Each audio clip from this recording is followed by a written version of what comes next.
नमस्कार दोस्तों, स्वागत है आप सभी लोगों का केवल विद दीपक के ऑनलाइन यूट्यूब प्लेटफॉर्म पर। जैसे कि आप लोगों को पता है 10 जून 2024 से आपके डीएसएसबी के एग्ज़ाम चालू हो चुके हैं और ये एग्ज़ाम फ़िलहाल में अभी जो स्टार्ट हुए हैं दिल्ली जेल वार्डन को लेकर है। तो आप लोगों में से जिसका भी जेल वार्डन का एग्ज़ाम है तो इसमें आपको पता है आपके 5 सब्जेक्ट आने वाले हैं, जीएस आने वाला है, रीजनिंग आने वाला है, हिंदी आने वाला है, इंग्लिश और मैथ। अब ऐसे में सबसे ज़्यादा प्रॉब्लम बच्चों को जो होती है वो होती है जीएस के अंदर। जीएस में हम लोग रात दिन पढ़ते हैं, रात दिन पढ़ने के बाद भी होता क्या है कि हम ऑप्शंस में आके कंफ्यूज हो जाते हैं एग्जाम में। हमें पता नहीं रहता कि हम किस तरीके से क्वेश्चन को अटेंड करें। तो आज हम इस वीडियो में 2-3 क्वेश्चन के माध्यम से ये समझेंगे कि हम क्वेश्चन को किस तरीके से अटेंड कर सकते हैं। अगर हमें थोड़ा सा भी हल्का सा भी अगर नॉलेज है क्वेश्चन को लेकर, हल्का सा भी हमने टॉपिक को पढ़ा हुआ है, तो हमारी एक्यूरेसी 99% हो सकती है उस क्वेश्चन को सोल्व करने की, उस क्वेश्चन को करेक्ट करने की। तो जैसे कि पहला ही क्वेश्चन है, फर्स्ट क्वेश्चन में क्या है, a separate electorate was created for the first time by the communal award of Ramsay MacDonald in August 1932। यानी अगस्त 1932 के अंदर जो रेमसे मैकडोनाल्ड थे, हमारे भारत सचिव हुआ करते थे, उन्होंने सांप्रदायिक निर्वाचन की पद्धति यानी सांप्रदायिक पंचायत के द्वारा पहली बार एक पृथक निर्वाचन का समूह बनाया। तो एक्चुअल में जो सेपरेट इलेक्टोरेट सीट बांटी गई थी वो किसके लिए बांटी गई थी? समय किसकी बात हो रही है? 1932 की। अगर हमने ये क्वेश्चन अगर हमें इतना टफ लग रहा है तो हम क्या कर सकते हैं, क्वेश्चन ऑप्शंस के हिसाब से ना हम इस क्वेश्चन को डिवाइड कर सकते हैं और आसान कर सकते हैं। हमें कुछ पॉइंट्स पर ध्यान देना बहुत ज्यादा जरूरी है। जैसे यहाँ पर पृथक निर्वाचन की बात हो रही है, तो पृथक निर्वाचन का नाम हमने पॉलिटी और हिस्ट्री दोनों को पढ़ा है, तो दोनों को कंबाइन करके हम कह सकते हैं कि जो गवर्नमेंट ऑफ ब्रिटिश थी उस समय की भारत में, वो जो आपके गवर्नमेंट ऑफ इंडिया एक्ट या आपके काउंसिल एक्ट या फिर आपके चार्टर एक्ट वगैरह लेके आती थी, तो उसमें हर एक्ट में कुछ ना कुछ प्रोविजंस हुआ करता था। तो जब यहाँ पर अलग से निर्वाचन क्षेत्र की बात करी जा रही है तो हम अगर ऑप्शन को देखेंगे तो पहला ऑप्शन क्या है, फॉर मुस्लिम्स, यानी मुसलमानों के लिए। तो अगर मुसलमानों को पृथक निर्वाचन देना था तो हम थोड़ा सा माइंड का यूज कर सकते हैं। अगर हमने सभी एक्ट को पढ़ा है अच्छे से तो 1909 का आपका जो एक्ट आता है, इंडियन काउंसिल एक्ट, जिसको आपको मार्ले मिंटो एक्ट भी बोल देते हैं, Morley Minto act, Morley Minto reforms या इंडियन काउंसिल एक्ट, ठीक है, 1909 के अंदर आता है। और इस एक्ट में मुस्लिमों को अलग से निर्वाचन क्षेत्र दे दिया जाता है। तो अगर इसमें निर्वाचन क्षेत्र 1909 में मिल गया था, यानी ये आपको ऑप्शन में नहीं होगा, ठीक है। कहाँ तो आप 4 ऑप्शन में कंफ्यूज हो रहे थे, अब आप एक ऑप्शन को एलिमिनेट कर सकते हैं। इस क्वेश्चन के तरीके को बोलते हैं एलिमिनेटिंग मेथड। सेकंड देखिए, फॉर क्या कह रहा है, फॉर क्रिश्चियंस। देखिए सीधी सी बात है कि क्रिश्चियंस को अंग्रेज जो है ना अलग से निर्वाचन क्षेत्र देंगे नहीं। क्रिश्चियंस आए कहाँ से थे? ब्रिटेन से आए थे। तो ब्रिटेन का तो और एक तरीके से हम कह सकते हैं मेजोरिटी था उस समय पर। ब्रिटेन के जो भी नागरिक थे या क्रिश्चियन थे वो अपनी मनमर्जी कर सकते थे, यानी यहाँ पर अलग से इनको निर्वाचन क्षेत्र दिया जाना कोई अलग बात नहीं है, ठीक है। तो ये भी आपका आंसर नहीं होगा। फिर बात करते हैं एंग्लो इंडियंस की। एंग्लो इंडियंस का जो प्रावधान है ना, इनको अलग से निर्वाचन क्षेत्र दिया जाना, क्योंकि एंग्लो इंडियंस के लिए अलग से निर्वाचन क्षेत्र कभी नहीं दिए गए। इनको नॉमिनेट किया जाता था लोकसभा राज्यसभा लोकसभा के अंदर। तो एंग्लो इंडियंस को नॉमिनेट करने का जो प्रावधान था वो आपको जो 1919 का गवर्नमेंट ऑफ इंडिया एक्ट जो आता है, गवर्नमेंट ऑफ इंडिया एक्ट 1919 आता है।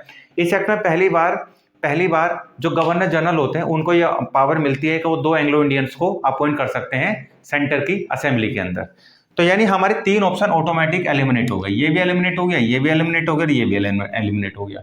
तो जब हम प्रिडिक्शन कर सकते हैं कि हम ये हो सकता है, ये तो यहाँ हो रहा था, ये वहां कैसे हो सकता है, अगर हम ऐसे कर पाए तो हम करेक्ट आंसर बता पाएंगे। हमारा करेक्ट आंसर हो जाएगा अछूतों के लिए, यानी फॉर अनटचेबल्स, ठीक है। तो एक तो तरीका ये है आपको करने का, इस तरीके का, कि जिस तरीके से आप क्वेश्चन को अटेंड कर सकते हैं और एक्यूरेसी के साथ में सोल्व कर सकते हैं। अब दूसरा तरीका देखते हैं कि हम किस तरीके से क्वेश्चन को अटेंड कर क्वेश्चन को 100% एक्यूरेसी के साथ में लेके आ सकते हैं। आइए अब एक नेक्स्ट क्वेश्चन देखते हैं। इस नेक्स्ट क्वेश्चन पे हम किस तरीके से समझेंगे, हम क्वेश्चन को किस तरीके से अटेंड कर सकते हैं। क्वेश्चन के टाइप आपके आएंगे, एक पहले वाला टाइप जो मैंने बताया है, एक इस टाइप का क्वेश्चन आएगा आपको।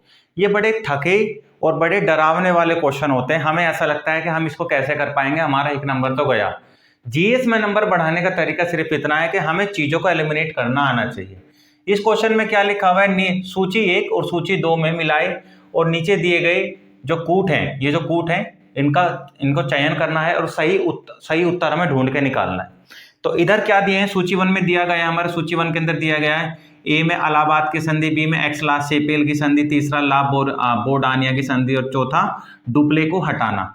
और ये कुछ आपके ईयर दिए गए हैं। तो ये जो आपका इंसिडेंट्स हुए हैं, ये इंसिडेंट आपके किस ईयर से रिलेटेड है ये हमें जानना है।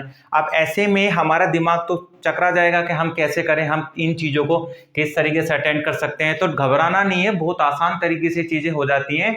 बस अपने आप को थोड़ा सा रिलैक्स रखना है और आपने जो मेहनत करी है 8 महीने, 10 महीने, 1 साल, 2 साल, 5 साल, उस मेहनत को यूज करना है बस। ठीक है, करना कैसे, हमें क्या देखना है, हमें देखना इनमें से हमें आता क्या है, इनमें से हमें आता क्या है। बहुत आसान तरीके से क्वेश्चन हो जाएगा ये।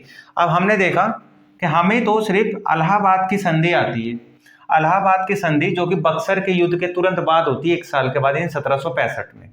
तो हमें देखना है 1765 कहाँ लिख रहा है, 1765 लिख रहा है यहाँ पर।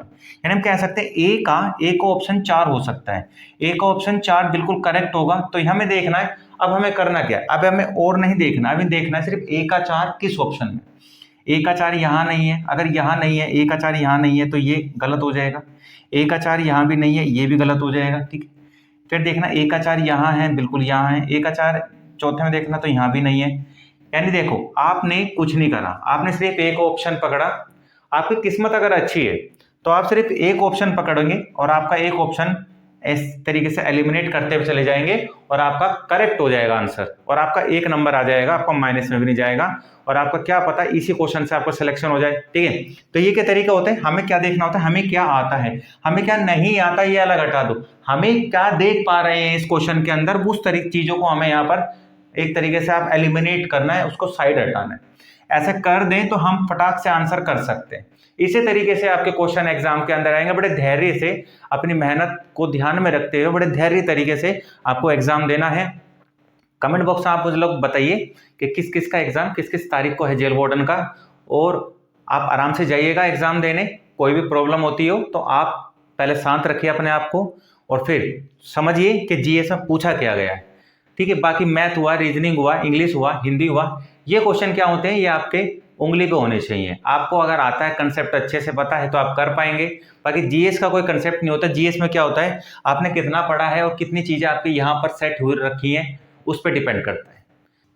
अगर आपको ये तरीका अच्छा लगा है कि किस तरीके से हम क्वेश्चन को अटेंड कर सकते हैं, अगर आपको ये तरीका अच्छा लगा है मेरे द्वारा, तो आप मेरे चैनल को सब्सक्राइब कर सकते हैं, वीडियो को शेयर कर सकते हैं औरों के पास में, और वीडियो अच्छी लग रही है तो वीडियो को लाइक भी कर सकते हैं। धन्यवाद।